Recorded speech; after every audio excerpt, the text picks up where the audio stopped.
আজকে আমি বানাবো শুক্তো একদম কম তেলে, হাইজেনিক। আমাদের যাদের পেটের গ্যাসের সমস্যা তাদের পক্ষে খুব ভালো। প্রথমে আমি গরম জল করতে দিয়ে দিয়েছি। এখানে রয়েছে এটা পেঁপে, এখানে আলু, এটা কলা, এটা বেগুন, এখানে রয়েছে তোমার ফুলকপির ডাঁটি, এটা ফেলে দেবো তার জন্য এখানে রেখেছি। আর রয়েছে উচ্ছে, এইভাবে কাটা আছে উচ্ছে। বন্ধুরা এখন জলটা ফুটে উঠেছে, এখন দিয়ে দেবো বেগুন। প্রথমে বেগুন ফুটন্ত জলে না দিলে বলতে চাইবে না।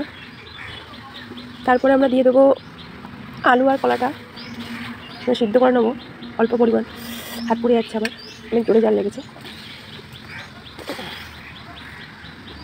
এবার এখানে রয়েছে পেঁপেটা জলটা যদি আরেকবার ফুটে উঠবে তখন আমরা পেঁপেটাকে দেবো।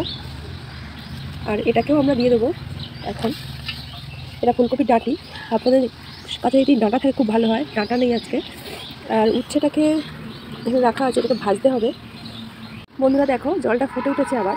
তো ফুটন্ত জলে যদি পেঁপে না দেওয়া হয় তাহলে সিদ্ধ হতে চায় না। তো আমরা এখন এই পেঁপেটাকে দিয়ে দেবো। আর এর মধ্যে দেবো লবণ। আমরা এখন লবণ দেবো, র্যান্ডাম লবণ দিলাম, বেশি দেবো না এখন, পরে আবার চেকে দেবো, কারণ পুড়ে গেলে খাওয়া যাবে না তরকারিটা। একটু সিদ্ধ হয়ে আসবে যখন, তখন এটাকে নামিয়ে ফেলবো। কড়াটা গরম হয়ে গেছে, একদম কম তেল দেবো, একদম কম তেল, একটুখানি তেল দেবো, কারণ বেশি তেল খেলে সবারই গ্যাসের সমস্যা হয়। রাঁধুনি ফোড়ন দিচ্ছি।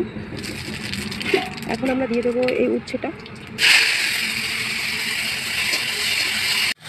এবার আমরা দেবো একটু লবণ দেবো, বেশি দেবো না, কারণ আগেই তরকারিতে লবণ দিয়ে দিয়েছি।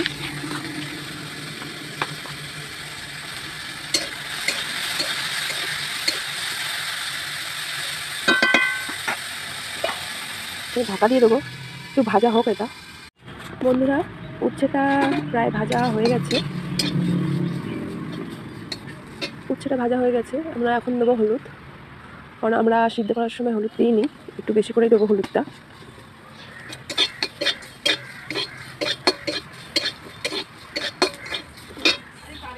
এবার একটু জল দিয়ে দেবো,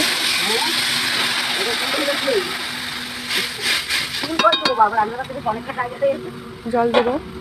এবার এর মধ্যে এটা দিয়ে দিলাম।